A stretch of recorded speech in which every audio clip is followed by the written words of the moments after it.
কল্পনা করুন, আজ থেকে কোটি বছর পরের এক সময় আমাদের চেনা এই চিরপরিচিত পৃথিবী আর নেই। ধূলিকণায় মিশে গেছে বিলিয়ন বছরের মানব সভ্যতা। বিজ্ঞান যেটিকে বলছে বিগ ক্রান্স বা মহাবিশ্বের সংকোচন, আর বিভিন্ন পবিত্র ধর্মগ্রন্থ যেটিকে বলছে কিয়ামত বা মহাধ্বংস, তা ঘটে গেছে। চারপাশ শুধু নিস্তব্ধতা আর অনন্ত শূন্যতা। কিন্তু এটাই কি সব কিছুর শেষ? মানুষের অস্তিত্ব কি চিরতরে মুছে গেল, নাকি মহাবিশ্বের গহীন বুকে লুকিয়ে আছে অন্য কোনো গল্প? আধুনিক কোয়ান্টাম ফিজিক্স এবং মহাবিশ্ব বিজ্ঞানীরা একটি অদ্ভুত তত্ত্বের দিকে ইঙ্গিত করছেন। স্টিফেন হকিংয়ের মতো বিজ্ঞানীরা বিশ্বাস করতেন, আমাদের এই ইউনিভার্স বা মহাবিশ্ব যদি ধ্বংস হয়ে যায়, তবে স্পেস টাইম বা স্থান ও কাল পুরোপুরি শেষ হয়ে যায় না। বিজ্ঞানীদের মতে মহাবিশ্ব একটি চক্রের মতো কাজ করে, যেখানে একটি বিগ ব্যাং বা বিস্ফোরণ থেকে সব কিছুর শুরু হয় আর বিগ ক্রাঞ্চে গিয়ে শেষ হয়। আর এই ধ্বংসের পর আবার নতুন একটি বিগ বাউন্স বা নতুন আরেকটি মহাবিশ্বের জন্ম হতে পারে। শুধু তাই নয়, পদার্থবিজ্ঞানের মাল্টিভার্স বা সমান্তরাল মহাবিশ্বের থিওরি বলে, আমাদের এই পৃথিবী ধ্বংস হলেও অন্য কোনো মাত্রায় বা ডাইমেনশনে মানুষের মতো সভ্যতার অস্তিত্ব থাকা অসম্ভব কিছু নয়।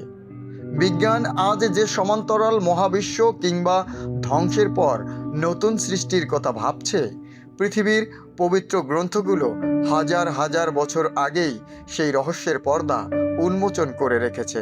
পবিত্র কুরআনের সূরা আল আম্বিয়ার 104 নম্বর আয়াতে মহান সৃষ্টিকর্তা স্পষ্ট বলেছেন, সেদিন আমি আকাশকে গুটিয়ে নেব, যেভাবে লিখিত খাতা গুটিয়ে রাখা হয়।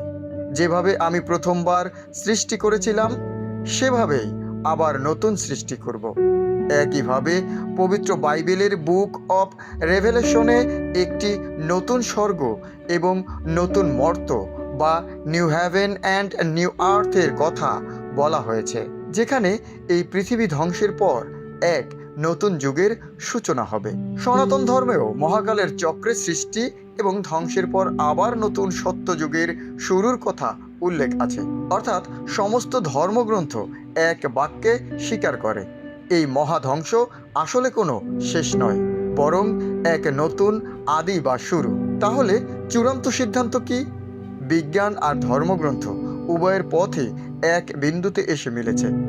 এই চেনা পৃথিবী একদিন ধ্বংস হবে, তা নিশ্চিত। কিন্তু সেই ধ্বংসের ঠিক পরের সেকেন্ডেই শুরু হবে এক অনন্ত যাত্রা। মানুষ আবার ফিরে আসবে, হয়তো এই চেনা রূপে নয়, অন্য কোনো গ্রহে, অন্য কোনো উচ্চতর মাত্রায়। মহাবিশ্বের এই অনন্ত সময় বা গহীন কালের বুকে আমরা কেবলই একটি ছোট অধ্যায়। মহাবিশ্বের এমন সব অদ্ভুত আর চোখ ধাঁধানো, মাথা ঘোরানো রহস্যের মুখোমুখি হতে গহীনকাল চ্যানেলের সাথেই থাকুন। ইনশাআল্লাহ দেখা হবে পরবর্তী ভিডিওতে। ধন্যবাদ।